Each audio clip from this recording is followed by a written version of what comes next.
This is Tata, and welcome to Rangers of Wrestling. And this is our It's Wrestling Time post show. And for tonight, I will be reviewing AEW Dynamite. Okay, there's so much to happen on tonight's show that we need to talk about. But let's start with MJF. If you guys remember last week, William Regal came out and said that MJF would be here tonight to address the email that he sent to him and would make his address. Okay, so William Regal came out, and of course he came out because Jon Moxley wasn't there. I'll talk about that when I review the show from the beginning. And he introduced MJF as the new AEW World Champion. Not only that, but William Regal and MJF hugged. They hugged. Okay. And he talks about how, because they're in Indianapolis, Indiana, he was talking about how he knows people there aren't very bright, but when MJF is on the mic, you keep your hillbilly mouth shut. So you could tell the crowd was chanting, "Shut the fuck up." They were just reacting to MJF saying that. And so he starts to talk about how when the firm attacked him, if you guys remember, the firm did attack MJF. Regal had sent him an email saying that he looked weak, but he has potential to be the greatest villain of all time, and that Regal was willing to help him in his time in it and to grab the brass ring. Okay, so they met in secret. He's talking about how they met in secret, and that it was Regal who told him to use the brass knuckles and not the dynamite diamond ring, which MJF has held on for at least, I think 2 years now? So he says that Regal wanted MJF to teach Jon Moxley a lesson, and that was that he was outsmarted by MJF. MJF goes on to say that he respects the firm, but he is above the belt. And he starts talking about how he made a promise to himself that he was going to change things around AEW, out with the old, in with the new, and that the belt desperately needed an upgrade because it reminded him of all the men who have previously held it, which, of course, we all know is Kenny Omega, Chris Jericho, Hangman Adam Page, CM Punk, Jon Moxley. That was in no particular order, by the way. He goes on to say that none of them are on MJF's level, and that this version of the title is garbage, just like the fans. And even before he says anything, there's a little holder, and it has the Burberry scarf on it, and there's a black covering over it. So obviously this was hinting at a new title belt. And MJF presented his new title belt. He's called it the Big Burry belt, the Triple B, which looks like this. This is another single, which basically is the AEW title, and the straps were changed. I personally like the belt. I can see why some people didn't like this belt, because there's no change besides the straps. But what about you guys? Did you guys like this belt? Did you not like the belt? Let me know in the chat if you're watching this live, or in the comments if you're watching the replay. But this is a new belt that he introduces, and calls it the Triple B. Okay. And he says that belt is now the most important belt in pro wrestling because of him. And that no one, and he means no one, deserves to be recognized as champion except for him. He started talking about how fake tough guys like Kingston, who will never be champion, and fake tough guys like Starks, who is a fake star, or fake wrestlers like the worst of them all, Bryan Danielson. Then he says, no offense, but he says that compared to him, Bryan couldn't out-wrestle his way out of a paper bag. And even though Regal tried to teach Bryan everything he knew. The look of the strap kind of reminds me of the original big gold NWA belt from the 80s with the brownish color strap. Oh, really? Okay. That promo with MJF was fire. He mentioned Nick Khan, Triple H, and he keeps teasing, I'm going to do it. Yeah, he definitely did. I was just about to get to that. So he starts talking about, he has a message to everybody in the company. He says, as long as MJF is in the company, no one will ever be on top. And he will be champion. And of course, he mentions the Great Bidding War of 2024, where he will use Triple B as a bargaining chip. And he talks about his good old friend, Jolly Old Saint Nick, and his other friend, the game Trips. And he hopes that the right Khan makes a huge offer, again referring to Nick Khan in the WWE. Then he also mentions how he's getting sick and tired of looking at the fans, and he says that maybe no wrestling promotion wins, maybe Hollywood wins, again referencing the fact that he did get cast in the movie The Iron Claw as one of Zac Efron's brothers, and Zac Efron is playing Kerry Von Erich. The MJF's role is in that, has a role in that movie as one of the Von Erich brothers.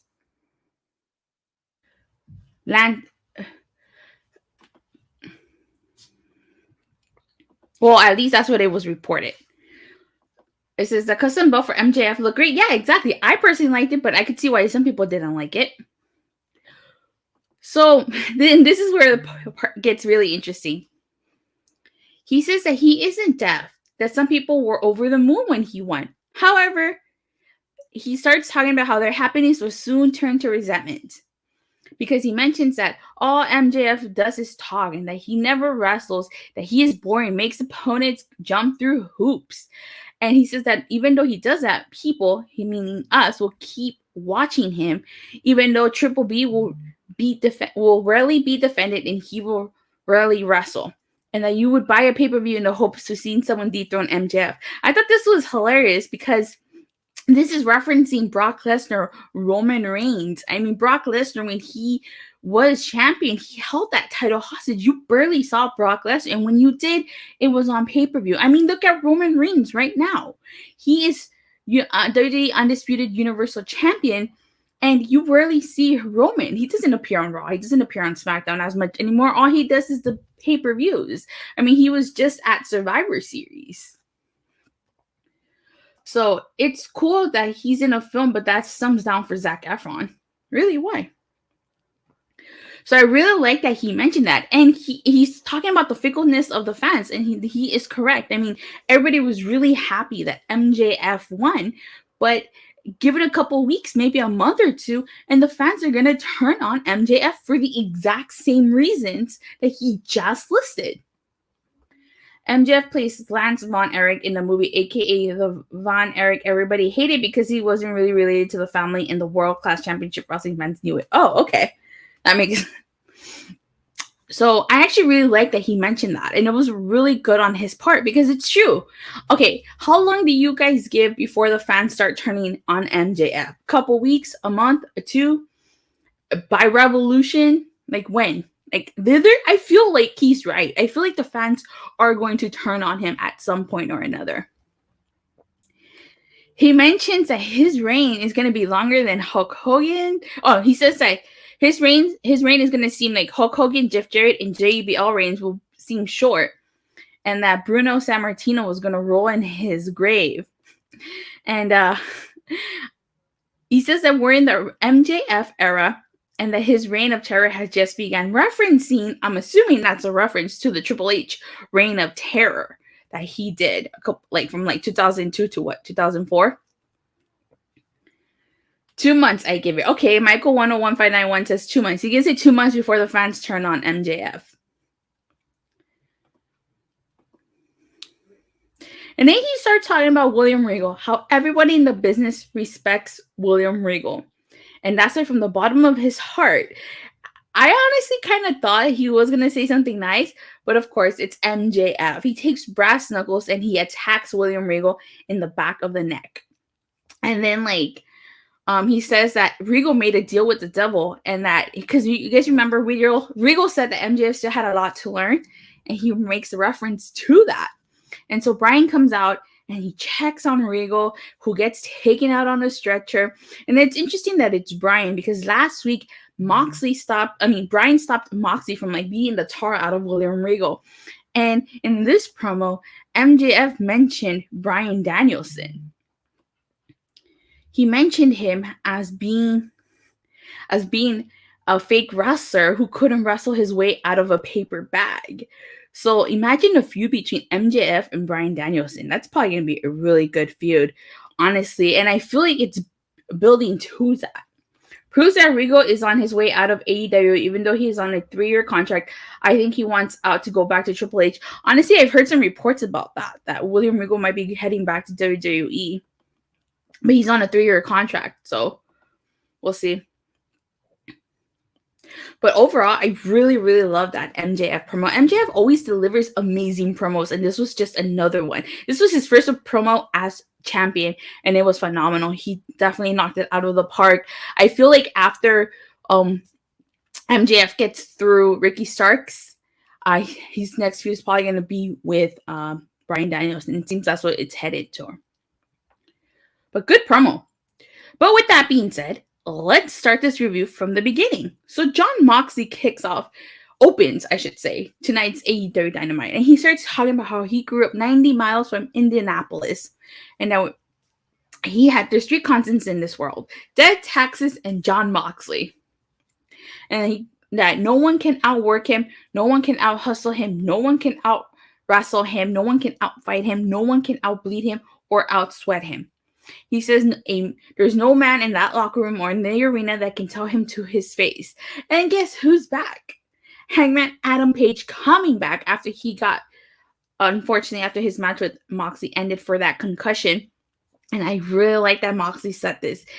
So Hangman comes out and Moxley says, does Hangman really want to do this after what happened last time? Or does he not remember? Oh my God. And that just makes Hangman go after Moxley, and they start brawling with each other, and refs and securities attempt to break up the brawl. It was actually a really good way to open Dynamite, if you ask me. That feud is not over. So then we get Dax Harwood versus Bryan Danielson, which was a really good match. It was a great opening contest. I really enjoyed this. I really liked how Dax countered the top rope back suplex. I really liked that double clothesline that both men attempted, and Bryan Danielson reversing the slingshot powerbomb with the Hurricanrana, which was impressive. And my favorite spot in this match was that rolling pin that they were doing. That's really funny. I like when wrestlers do that spot. But Bryan Danielson wins this after he puts the label lock to Dax Harwood. So he wins this by submission. And Bryan extends his hand out to Dax, but Dax acts like he's going to walk away. Then he turns around and shakes Bryan's hand. So it was a really good match. And honestly, I would not mind seeing Dax on his own, maybe possibly win some singles gold. FTR is a good tag team, and Dax is just a really great competitor on his own. I wouldn't mind a singles run for Dax at some point. First time that both Harwood and Bryan were in the ring together. Yeah, that is true. Awesome, good match. I hate those rolling pins. It looks so stupid, just rolling around. I actually like those rolling pins. And honestly, I would not mind if there's another match or even a rubber match between these men. Bryan obviously won this one, so maybe Dax would win the next one if there is another match between them.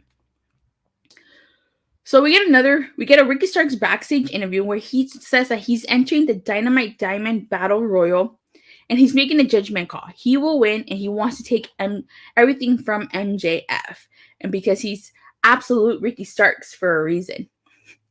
So I cannot wait until Ricky Starks and MJF start their promo battles. It's going to be phenomenal. And so after this, we get Hangman. We see the Hangman and Moxley still continuing to brawl in the back, which was, like I said, their feud is not over.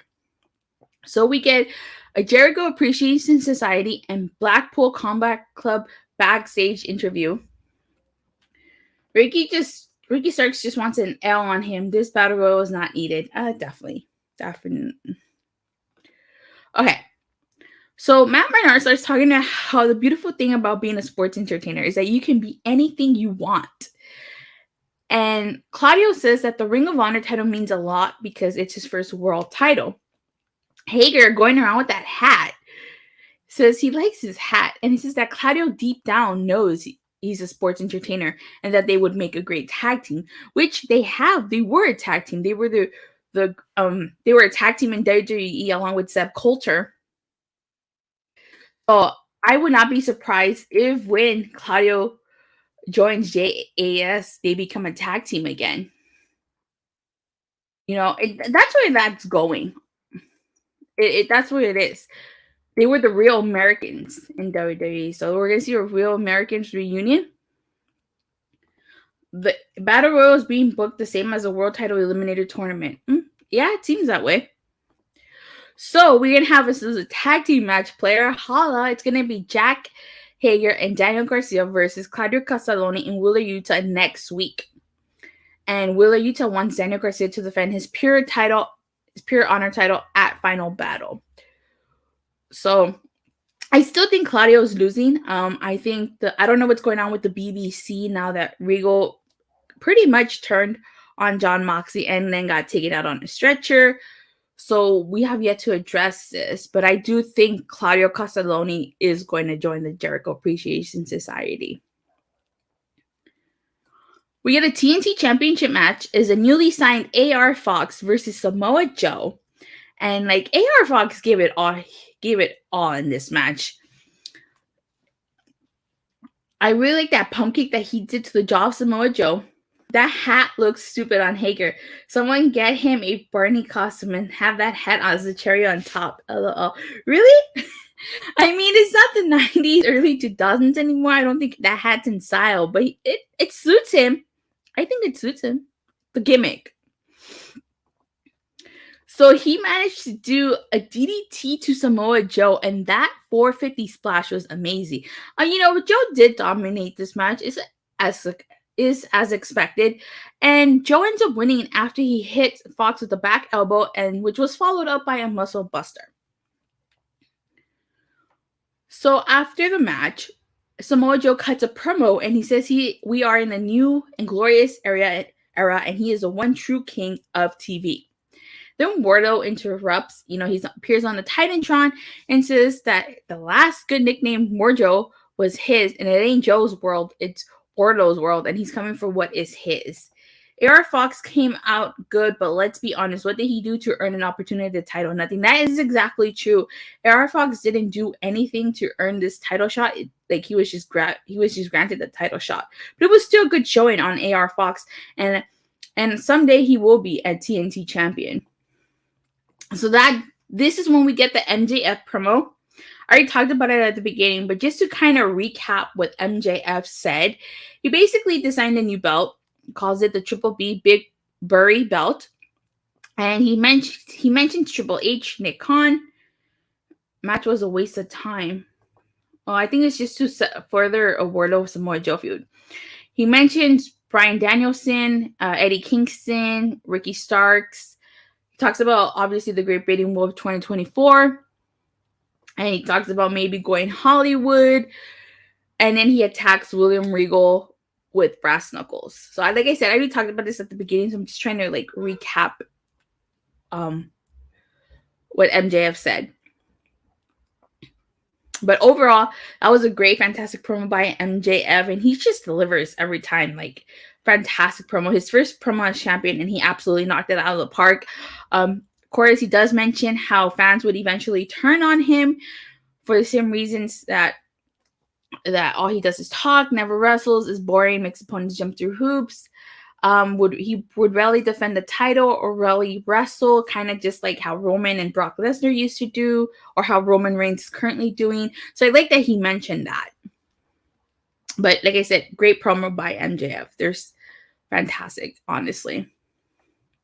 So next we get Ricky Starks versus Ari Daviari, and before the match even starts, Ethan Page and Stokely Hathaway are out there. He orders Matt Hardy to go to the back, and Ethan Page says that Hardy will help him win this battle royal.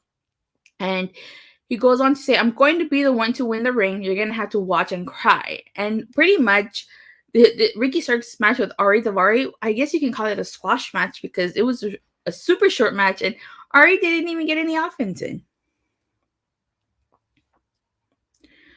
We get a quick Jamie Hayter segment backstage, and she starts talking about how there's a big sit-down interview with Saraya, and so Britt Baker demands that Tony Schiavone sit down with Jamie Hayter next week. Going on my bathroom break was much better than this match. Are you talking about the Ricky Starks versus Ari Davari? All right. So then we have Anna JAS versus Willow Nightingale. And this was a good match. Willow Nightingale won out with the Dr. Bomb to Anna Jay, despite the fact that Ty Miller tried to get involved in this, cause a distraction. And I have to say, tonight was a night of returns, because returning was Ruby Soho. She returned, her theme song played.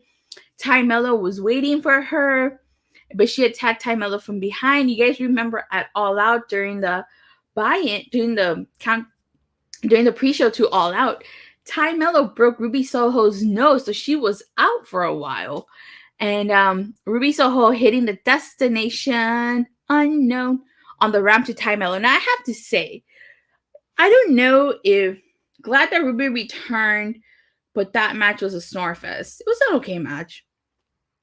Now, I don't know if AEW is referring to Ruby's song as Destination Unknown, because when I was growing up, that song was called Ruby Soho.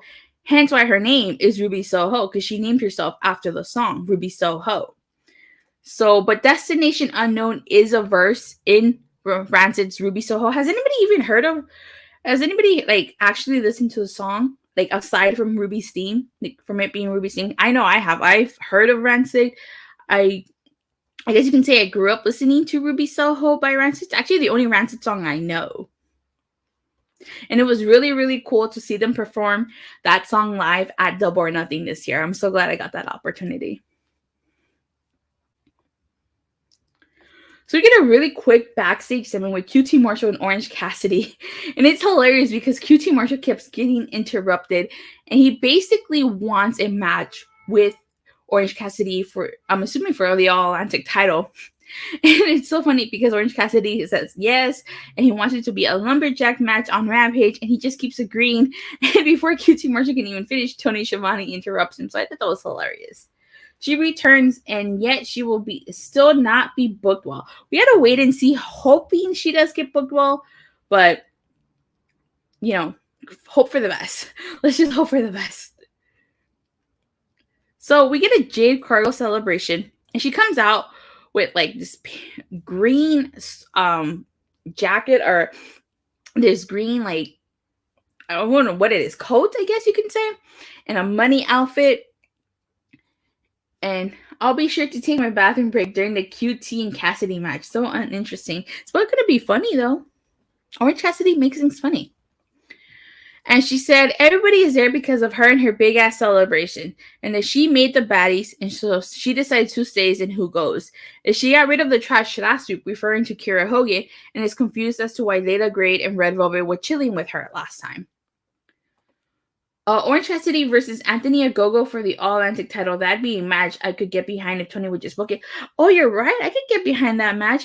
Where is Anthony Ogogo? I haven't seen him since that disaster of a feud with Cody Rhodes, which I think Anthony Ogogo should have won. So Jade Cargill basically says that she's done playing games. She finally got her belt back. And that standing next to her is a blessing. She says that the company and Layla Gray and Red Velvet are all eating off of her. And she's the brightest star AEW has. And that she can stand next to anybody in the locker room, and she's still, and that anybody would say she's a star. Jade Cargill says that no one has her body, her face, her aura. Nobody. And that she wrestles for bad bitches. A waste of a segment I almost fell asleep on. Oh wow, wow. And that she is the real deal and is nothing but real, and she creates careers. And then she mentions Little Bow Wow. She says he's a joke, a total joke. And so Little Bow Wow and Jade Cargill have been feuding on Twitter. And then Little Bow Wow appears on the Titantron, and he says that Jade deserves all the flowers, that time is money, and he is money, and that he will see her soon. So I don't know what this is leading to. A lot of people immediately are speculating that it could possibly mean maybe Sasha Banks is going to AEW because she recently filed a bunch of trademarks, and she's money. And so Jay was all dressed in money. They kept mentioning money. So a lot of people think that that is what this is referring to. I don't know what the contract situation is with Sasha Banks and WWE. He had an injury for a while after the Cody busted nose or something, but since he's came back, he's sadly only been on Dark and Elevation. Oh, that is sad. So it seems like it might lead to a match, maybe kind of. But Sasha's still under a WWE contract. Yeah, exactly. She's still technically under a WWE contract, but yet a lot of people on Twitter immediately jumped on the bandwagon that Sasha Banks is coming. I don't think that's the case. I mean, my jaw would drop if she does show up, but I don't think she will. As this is probably going to lead to maybe another mixed tag match. I can see maybe Swerve Strickland and Jade Cargill teaming up against Bow Wow and somebody. I think Swerve Strickland and Bow Wow are kind of had a little feud or something. What if this leads to the return of Chris Statlander? Chris Statlander was shooting with Jade Cargill before she got injured, and we haven't heard any reports about her as of late. So maybe this is going to lead to her return. Maybe Chris Statlander is going to be the one who finally takes that TBS title off of Jade. But I'm kind of somewhat intrigued to see where this leads to, but at the same time, I kind of I